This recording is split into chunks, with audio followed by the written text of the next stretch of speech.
Hey everybody, it's Matt. It's November. It's Christmas at the parks. What could be better? We got a lot on the show for you tonight. Peter's going to join us for top three. We have the client question, and we've got some interesting news out of China. Stick with us. This is the DPI podcast.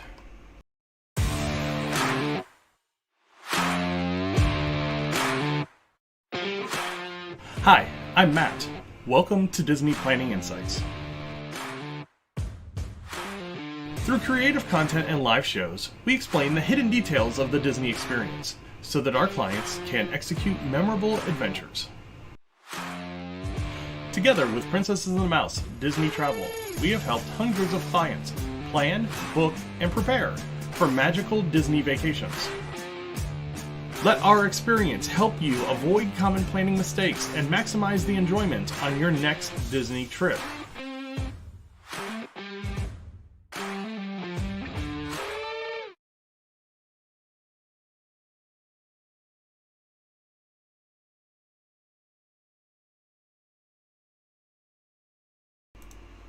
Volume's always good. So it is November, and we have a lot going on. First off, I want to say thank you to a couple of new subscribers. Yasmin Atkinson, GB, whatever the GB is. Thank you for subscribing to the YouTube channel. Also, Henrique Colinetti.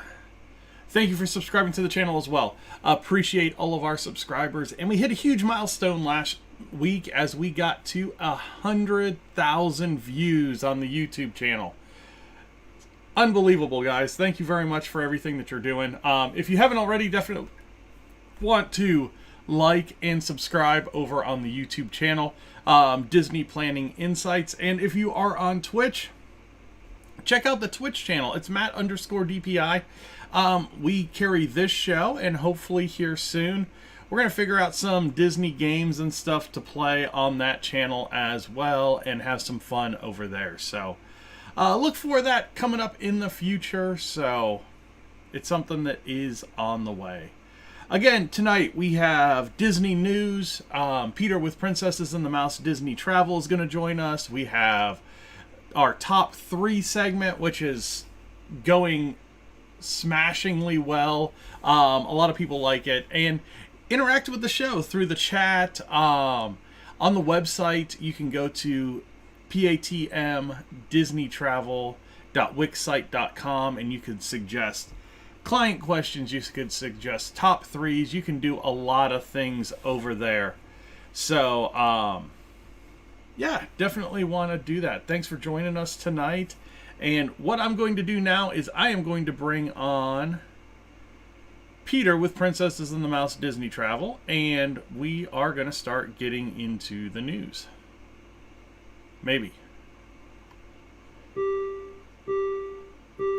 Peter, hi. Where'd you go? I'm right here. What are you talking about? I've been here the whole time. It's like, as soon as I say I'm going to come to you, you run away, and I'm like... I was going for a new camera angle that incorporates my... So Starry Night is my favorite painting, and I have like a Jasmine and Aladdin flying through Starry Night, and yeah, you changed some things in that room. Right, like normally this is the view, and so I was like, can I get myself, it's kind of like Dirty Dancing. I am trying to put a baby in the corner. No, it looks good. It looks good. Anything big happen in this past week for you? I don't think so. No. No. No. All right. Well, since you don't have anything going on, let's go ahead and jump into the news. I'm just glad I'm not in Shanghai. So let's go ahead and start there. So Disney Shanghai closed yesterday. And when it closed with quite a few people inside the park. So if you ever wanted to get locked into a Disney park, that was your chance. Have COVID. Go to Disney. But they did let you out if you tested negative for COVID. Now China's just been wackadoos about the whole COVID thing so far. And maybe a little over the top, but, getting locked inside a Disney park isn't maybe the worst thing in the world. I mean, were they tracking people down, or could you go over and could you give, like, Winnie the Pooh a hug and get your picture with them while they were testing other people for COVID? I mean... I don't think it was that. Yeah, unfortunate. But no, Shanghai's been opened and closed and all kinds of things since this started, so it's just been kind of a mess over there. I want to know anybody that tested positive. Where did they go? That's what I want to know. What's the nicest hotel there? That was probably where they just quarantined them and put armed guards outside their room or something. I don't know. I mean, it is China. Yeah, that's what they were doing to hotel complexes. So our apartment complexes. So that's what they say they're doing. Yes. Okay, so since you are on here, lots of discounts came out over the past week. So we had kind of hinted on, hey, the DVC had come out, and we were kind of waiting for the other shoe to drop with Florida resident, annual pass holder, standard guest, and they all dropped on Wednesday. So can you go over a little bit about what's going on with those discounts and when they run through? Do you want, what are we just talking World, or what are we talking about? Let's stick with World right now. Several things kind of going on in World. They have a, kind of your standard 10, 15, 20% on rooms over the holiday season. So that runs for a couple of weeks in December. Lets you go all the way up to checking in on Christmas Day. And then because it runs December 11th through 25th, there are some deals available like the 25th through the 29th. Unfortunately, my couple of clients going were, well, one of them, they were available, but they would have had to upgrade room types, and it would have ended up costing them way more money. Same time frame. There's a, like, basically $100 off a day on a 4-night, 4-day little stay. Same time frame, so early December. So just a few things with Disney, just trying to pump in a couple people during, a few weeks of downtime. We've talked about that before. Big things are into next year. And Matt, yeah. I know last show you alluded to it, but now it's way more. So Florida residents, all the way basically from the beginning of the year all the way through the end of April. Disney Visa card holders all the way until the end of April. On top of that, I know we talked about just kind of keeping it to Disney World, but there's a bunch of cruise line discounts into 2023 for those same groups of people. So if you are a Florida resident or you are a Disney Visa card member, lots of discounts at cruise line, World, and Land, all into pretty heftily into next year. Matt and I kind of talked about that. It's pretty rare that Disney release deals right now that go all the way through the end of April. A lot of times you'll find the late February, mid-March deals opening, and then they'll let the spring break crowds kind of settle themselves out, and then maybe in like January release another deal or two to try and fill up those spring break weeks. So kind of out of the ordinary on these deals just a little bit.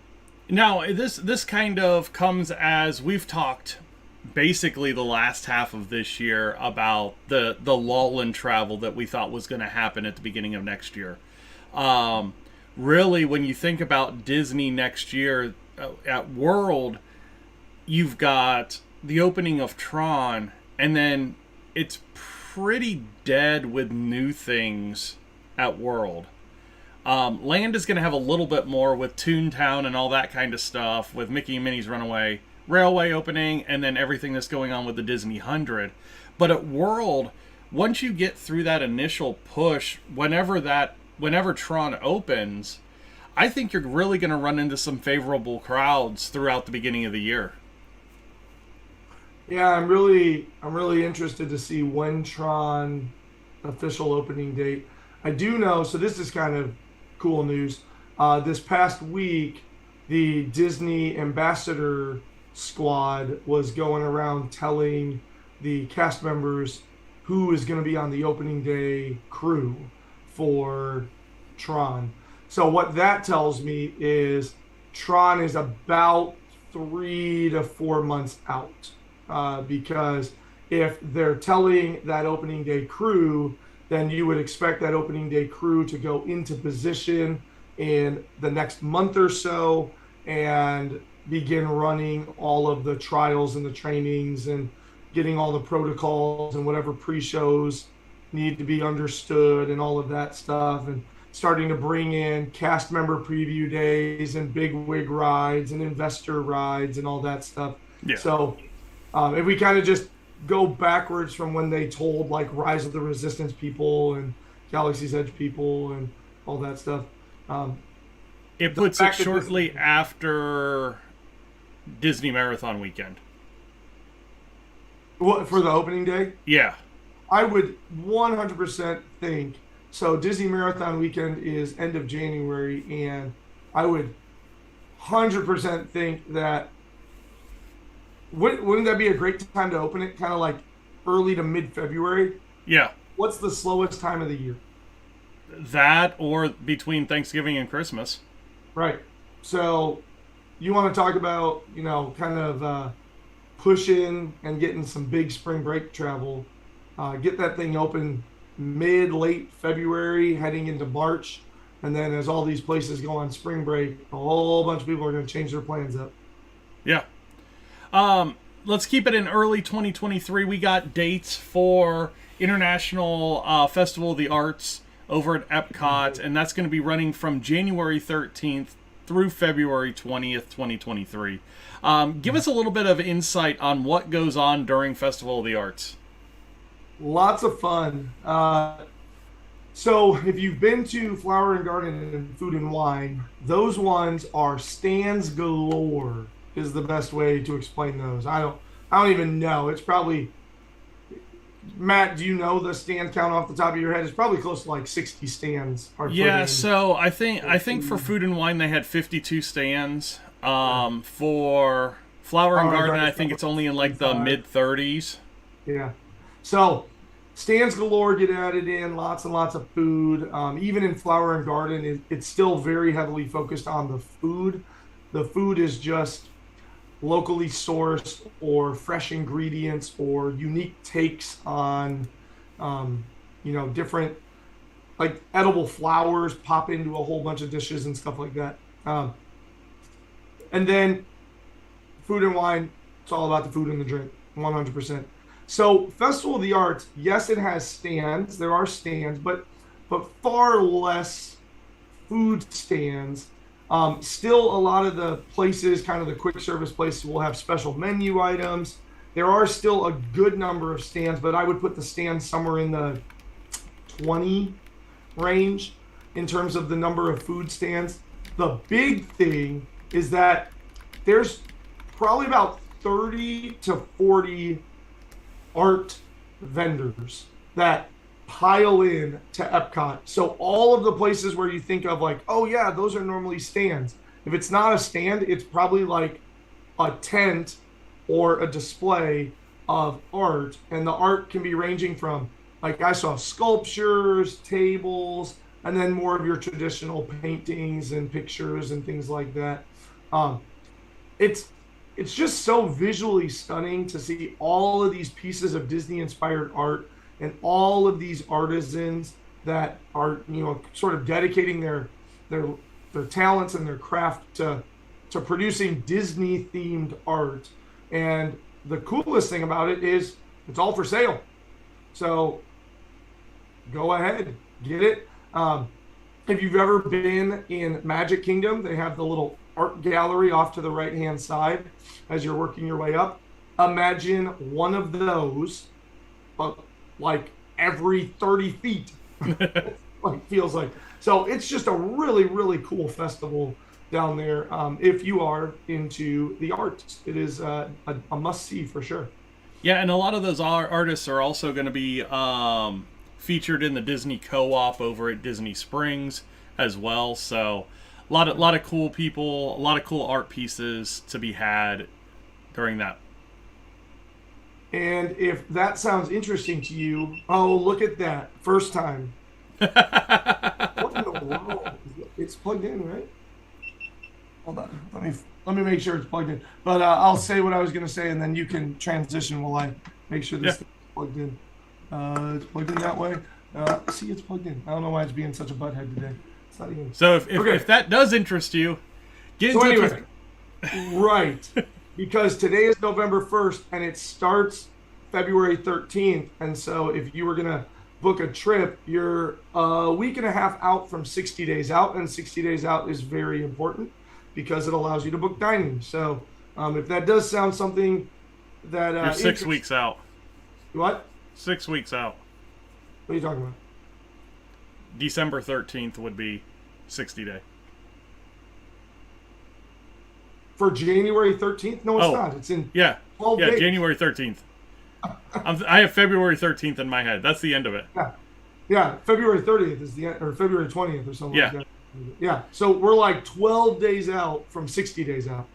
And remember that it doesn't cost you any more to book through Princesses and the Mouse. It's going to be the same price that you see on the website. We're often going to be able to get you a better price because we're going to be able to find you deals throughout the journey as well. So definitely want to reach out to Peter and get that $200 down on your room so that you've got some time at Festival of the Arts next year. Moving on, Disney's minivans get a touch of the Magical Express here real soon when they're going to be starting to show the Mickey shorts on little TV screens in each of the minivans. The minivans are awesome little like Lyft and Uber style rides that you can take around the parks. They get some extra access to some of the entrances of the parks. And now they're going to have these little screens that are going to show the Mickey shorts. And if you've taken the Magical Express from Orlando International Airport to the parks, it is awesome. And you got to see those Mickey shorts on there. They're getting transferred over to the minivans. Also happening, permits are suggesting more widespread room refurbishments at Caribbean Beach than just the pirate rooms. This is 100% needed because it is possibly the worst room I've ever stayed in at Disney, was at Caribbean Beach. So, it's funny, one of the worst rooms I've ever stayed in was the pirate room at Caribbean Beach. So it's one of those things where Caribbean Beach is kind of in that time frame. So Disney does like refreshes every 3 years, complete refurbs every 7 years. And Caribbean Beach is at that point for the complete refurb. I would imagine you're going to start seeing it go building to building like they're doing at the Grand Floridian right now, and seeing a fresh new theme at Caribbean Beach. So stay tuned. We'll probably have some details on that here shortly. Frozen Sing-Along is going to be closing on January 9th for a little bit of a refurbishment. Only for a couple of weeks, but they've been having some problems with leaks and that kind of stuff in that building, so probably very needed. So we'll see how that goes. And last but not least, if you are on Twitter, go over to the Discovering Pandora Twitter profile and check out the life-size animatronic Ikron that they've got at the the newly opened Pandora Avatar experience at the Gardens by the Bay. It is unbelievable, and it should be sitting on top of that crazy flower at the entrance of Animal Kingdom when they get done with it in this display. It is fantastic. I'm going to cover Peter's face with it for a second here. I'm pulling it up right now to look at it myself. There you go. Where are you at? There we go. Thing's pretty cool. It's crazy, crazy, crazy. Wait, where am I going? It is... Oh, I found it. Never mind. It's amazing. Discover Pandora 4. Yeah, no, I just said I found it. It's amazing. Holy cow. Yeah. You know that You're right, Imagineers... it should be sitting on top of the big egg. What's that? Should either be sitting on top of that, like, big plant or, like, somewhere in the line for Flight of Passage. Yeah, install it on one of the big floating mountain rocks. Something. Wow, that thing's... Thing's impressive. All right, well, I got the top three. I got the sounder letting us know that that was the end of the news. Let's get over into top threes. Business trip. Did the people move around? It does tingle a little bit.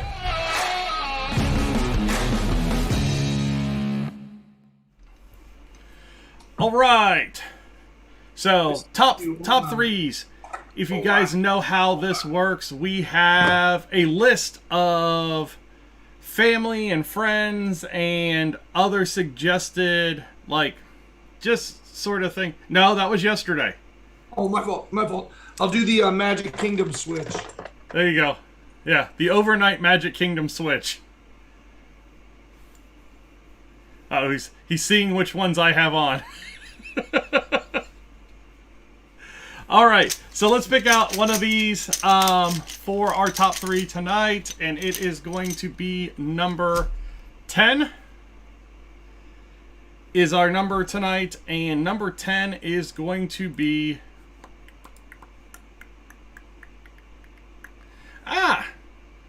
We'll have some fun with this one. Favorite character meet and greets. Very, very, very, very, very broad topic. You've got 18 and a half seconds.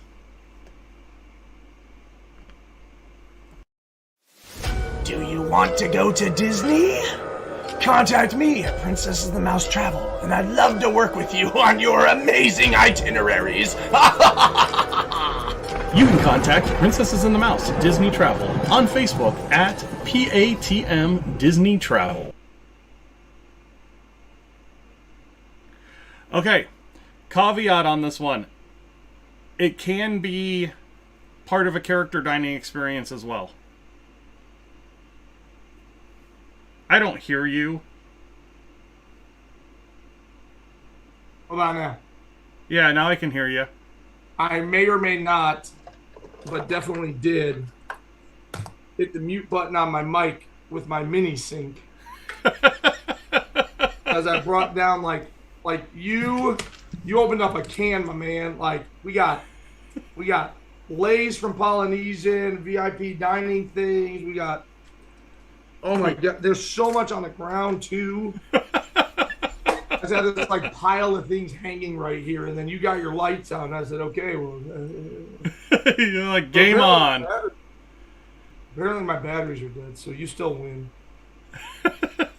All right, so who do you want to go first? Okay, on shoot. 1, 2, 3, shoot. Ah! All right. This is probably one of yours. So, you know what? I'm going to actually start with this for number 3. I'm going to start with the character meet and greets that happen at Topolino's. Okay. So, I have on numerous occasions talked about my love of Topolino's. It's on the top of the Riviera Resort. You can step out on the deck and see Tower of Terror and the Epcot Globe. And so it's just prime location. And I just love the characters: Mickey, Minnie, Donald, Daisy. Mickey is a painter, Minnie is a writer, Donald is a sculptor, and Daisy is a ballerina.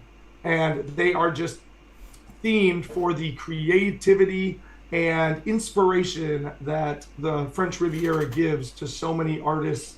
And it's just, they're really, really detailed costumes.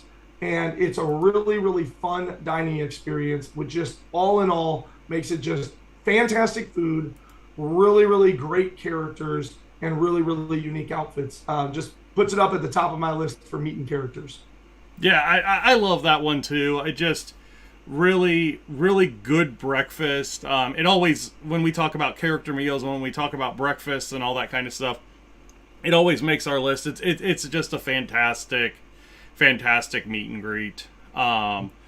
All around, it is.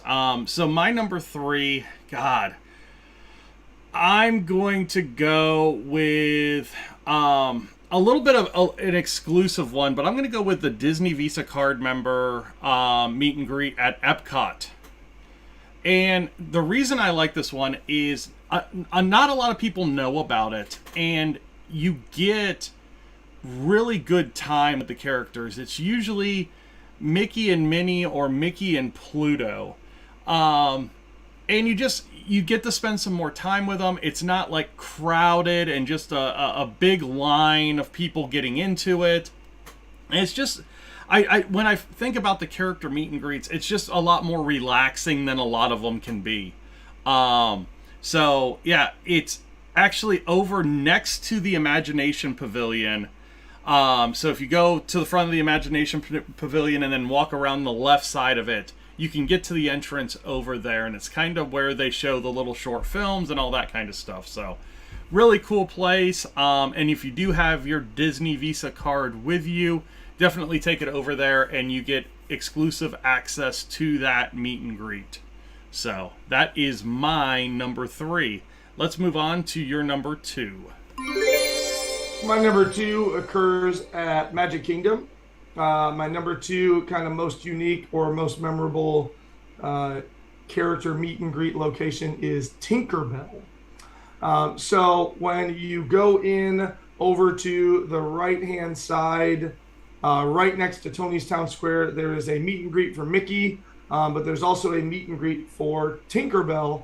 And it's just really cool because as you're going through the line towards the end of it, like things start, they start scaling things up and making it a little bit bigger, so that by the time you get to Tinkerbell, you have shrunk visually to the size of a fairy, because now that makes sense that Tinkerbell is your size, because through this magical line, through the gentle scale up, you're all of a sudden the size of a fairy. And so you go into this very, very ornate glade of just decor, and there's Tinkerbell sitting up there, and a lot of times they will kind of ask you questions so like the last handler before you get passed in will sort of like ask you questions, and I don't really understand, but like Tinkerbell a lot of times knows things about you. Like she knows basically the answers to some of those questions that got asked of you.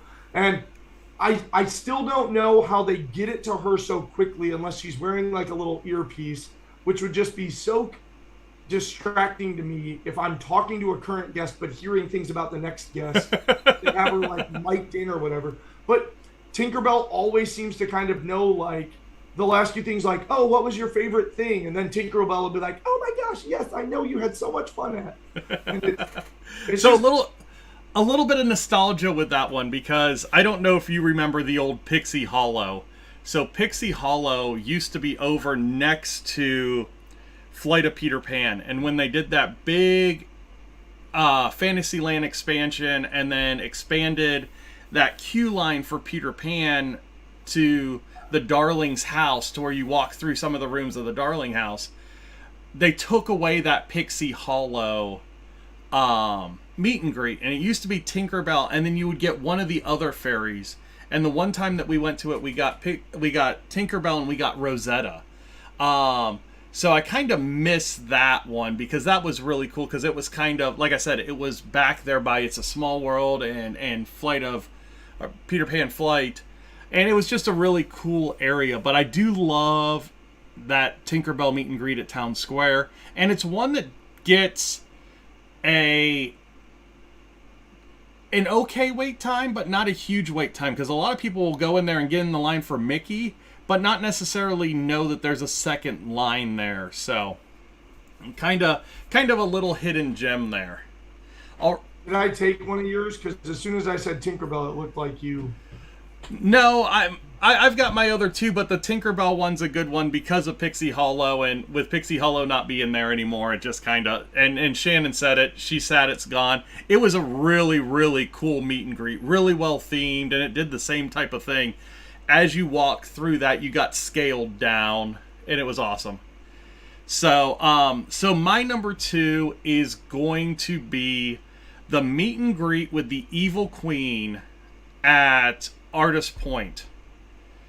It is probably one of the most intimidating meet and greets a kid can go to. So Artist Point has a character meal there, and it has, God, who's part of that? Snow White. It's called Storybook Dining with Snow White. Yeah, Snow White, Grumpy, is Dopey there? And then the Evil Queen has kind of like a backdrop that you go and meet her. She doesn't come around to the tables. But the pictures she can't come around to the tables. Otherwise, she'd see Snow White and try to kill her. Well, okay. But my pictures with my kids at that meet and greet are fantastic. You can tell that they are just all sorts of intimidated. Just really good character to have there. And that is my number 2. So, on to your number 1. Just, everybody see it? That says Storybook, Dopey Grumpy. So I was going to talk all about Storybook Dining at Artist Point. Here's Topolino's. There's Tinkerbell. Numero uno. This guy just robbed the numero uno. All right, I had a standby, and it's equally deserving of the number 1 slot. My number 1 is going to be the Not So Scary exclusives. That is going to be my number 1 meet and greet. Because during Not So Scary, you can meet the villains. So you can get a whole bunch of various villains all throughout the park. You have the ability to find Jafar, the Wicked Stepsisters, Gaston, all sorts of characters that you wouldn't normally be able to meet, because in those same spots throughout the day is where you're going to find the heroes. And so during the Halloween party, the villains are out in full force. And on top of the villains, you can a lot of times get very rare or exclusive characters as well. For example, like you can get all 7 of the dwarves a lot of times, or you can meet Prince Eric and Ariel together. So kind of all lumped together unique character experiences are paying and going to the parties, because you will get unique experiences that you cannot get anywhere or anytime else. Yeah, and on top of that, you can get some other ones as well. When you go to the Christmas party, you get some of those unique characters as well. That's where Moana at Magic Kingdom will appear. Also, in some of the Moonlight Madness events, if you're part of those, you can get some of those exotic characters as well. So definitely another perk of those after hours events is some of those unique characters. So my number 1 is going to be actually in Behind the Castle, and is going to be the Wicked Stepsisters. It's a fantastic meet and greet. It's kind of hidden. It's not always there. It usually rotates with a few other characters, like the Fairy Godmother's there sometimes. But the interaction with the two stepsisters is fantastic. They bicker the whole time. It's really good character acting. They interact with the kids real well. I thought my son had an arranged marriage at one point. It was pretty cool. It was pretty cool. But that's another thing, is sometimes not all the meet and greets are going to be in brick and mortar and at meals and that kind of stuff. Sometimes you just kind of luck into some of the best meet and greets around the park. So keep your eyes open, because you don't know who's just going to pop in somewhere and just hang out and take pictures and sign books. So, all right. Anything else with characters, Peter? No, I'm not cheating this week. All right, no cheating. Well, guys, thanks for watching the top 3. If you do have any of your favorites that we didn't talk about, definitely put them in the comments or in the chat. Let us know. And then if you've got an idea for a top 3 episode, go to the website. If you're watching us today, it's right down below me, PATM, disneytravel.wixsite.com/planning, and go to the little box up in the top right corner, and you could submit your idea for a top 3. All right, so Peter just jumped off here, and I'm going to get him back up as we are going into tonight's client question.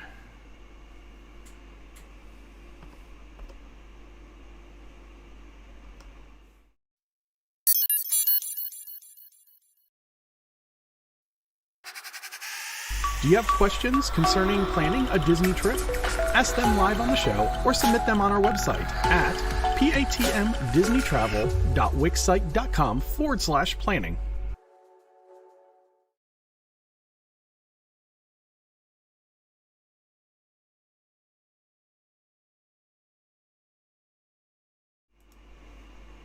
All right, let me get Peter back up here, and we will talk about this week's client question.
Hello again.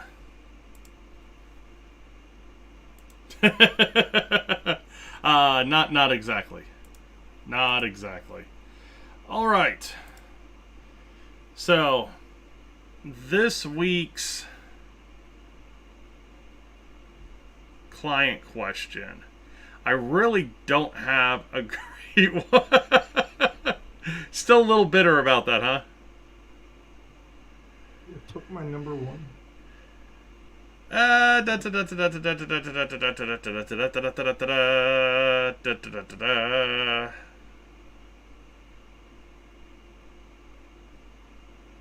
don't know.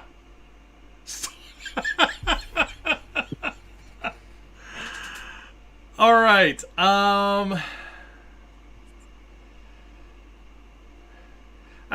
Getting closer and closer to Woody Page. You know, I've been trying to hold this one off for a top 3, but I think this is a really good one, because a lot of people have problems with with ride lines at amusement parks.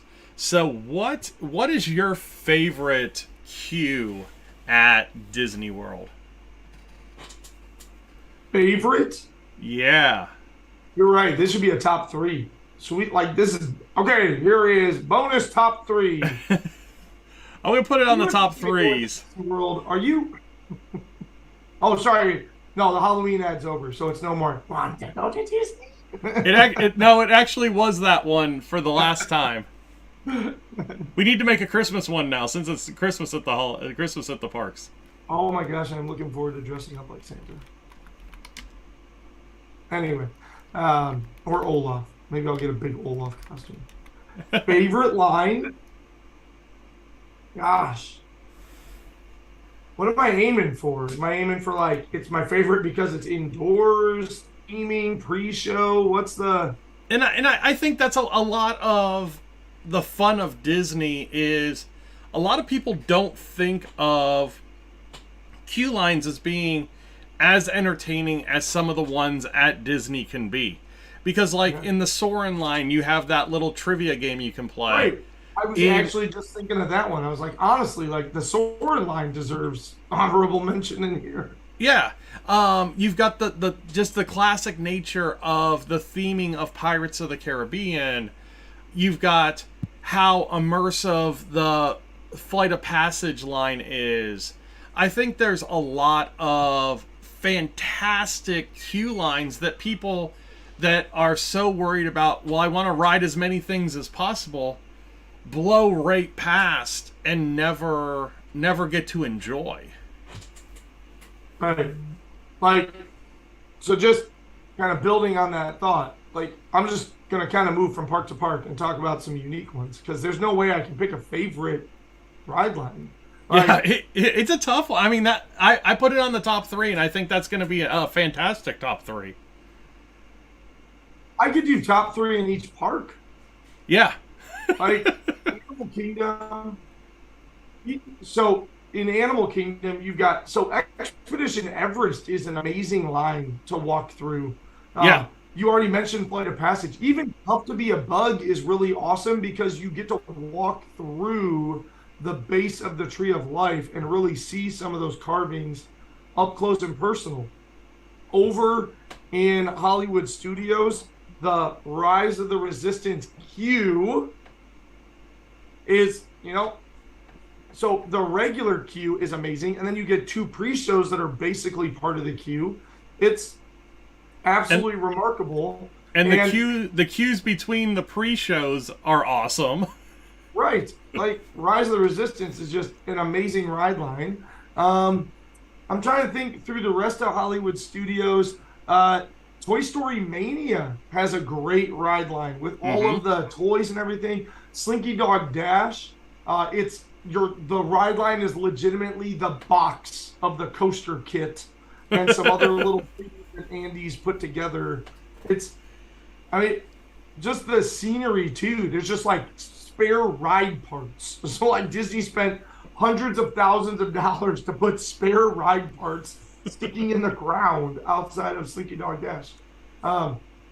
Heading over to Epcot, the Guardians of the Galaxy ride queue is just absolutely stunning. You already mentioned, like, Test Track's line is okay. It's nothing to write home about. You already mentioned Soarin' has just a great little mini game. Well, I can't let you kind of poo-poo on Test Track here, because Test Track, you actually, when it's fully going, you get to design your own car before you get to go up into the ride. Well, right, yes, and that first, I'm talking the actual queuing. The queuing of Test Track is bland. There's really not much going on there. But Frozen, you get to like walk through the town center of Arendelle as you work your way through to get to it. Like, all fantastic theming. Over at Magic Kingdom, what doesn't have a good line? Peter Pan, we mentioned earlier in this episode, walking through the Darling's house. Haunted Mansion gets you way into the mood of the ride well before you step into the building. You've already mentioned some of the other ones, Pirates of the Caribbean and stuff like that. Small World does not have a good queue line. Yeah, and neither does Space Mountain. We could go through like what, but there's like Seven Dwarfs Mine Train. You kind of like are walking through the scenery, but there's a couple of little spots where, oh, this is cool, but there's really nothing too exciting about that. But tons and tons and tons of rides have really, really awesome lines.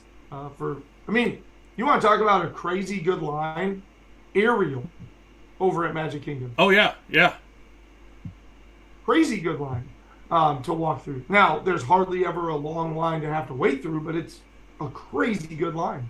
Yeah, So, when there is, and when it's like peak summer, it is air conditioned, it's in the shade, and you get to kind of hang out with Scuttle through that line, which is a lot of fun. So, yeah, really, really good lines. I mean, and I think that's kind of where I was going with the question. I wanted to lead into when you think about, yeah, you're going to waste time in the lines at Walt Disney World. I don't think you understand that the time wasting that you're doing is actually very well used in exploring some of the theming in these rides and checking out how much that this park and this company put around you just to wait in the line. It's pretty amazing. and just because I know my sound is still going as I get that to that point, if you do find yourself going, oh my gosh, I'm so bored. So just being in a Disney park, if you open up the Heads Up app, it will sense that you're in a Disney park and you can download a free Disney deck for your Heads Up app. On top of that, there is a Play Disney Parks app that has trivia and factoids about the rides and little immersive things that you can do with the scenery, all sorts of little games and challenges and check-ins that you can do. So if you're upset by a Disney line, somebody didn't tell you that Disney's an experience, not a thrill. And if you're bored, there are tons and tons of things to do to immerse you further into the fact that Disney is selling you an experience, not a cheap thrill. So the lines are not waiting in line at Six Flags. Yeah, not a chance. Peter, where can people find you at? Facebook, Princess and Mouse Disney Travel. I'll be up at the top.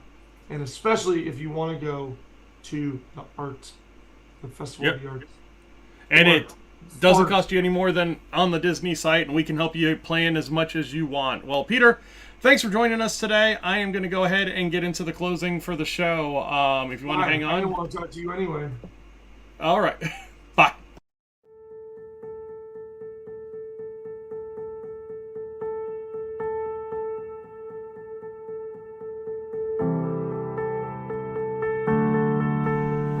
Peter with Princesses and the Mouse Disney Travel joined us tonight.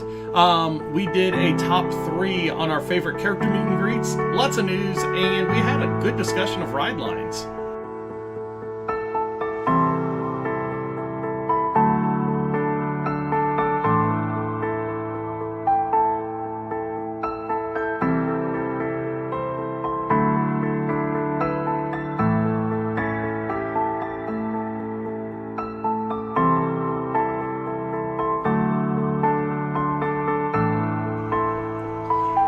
Find us on social media over on Facebook at DPI Podcast, on Twitter at Disney Insights, YouTube, the Disney Planning Insights Podcast, and over on Instagram at Princesses and the Mouse. Make sure that you're liking, subscribing, sharing, doing all those fun things for that engagement, because all of those places really like that.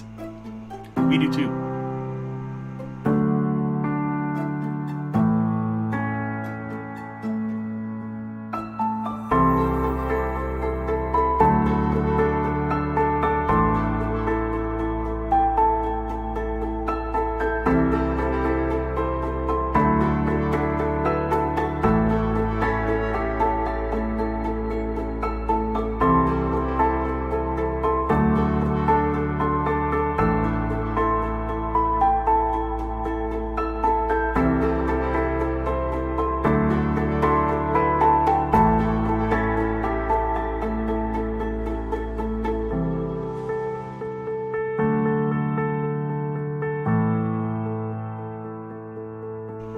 Thank you everybody for watching, listening, subscribing, liking, everything that you do. You guys all have a good week, and we will see you next week on November the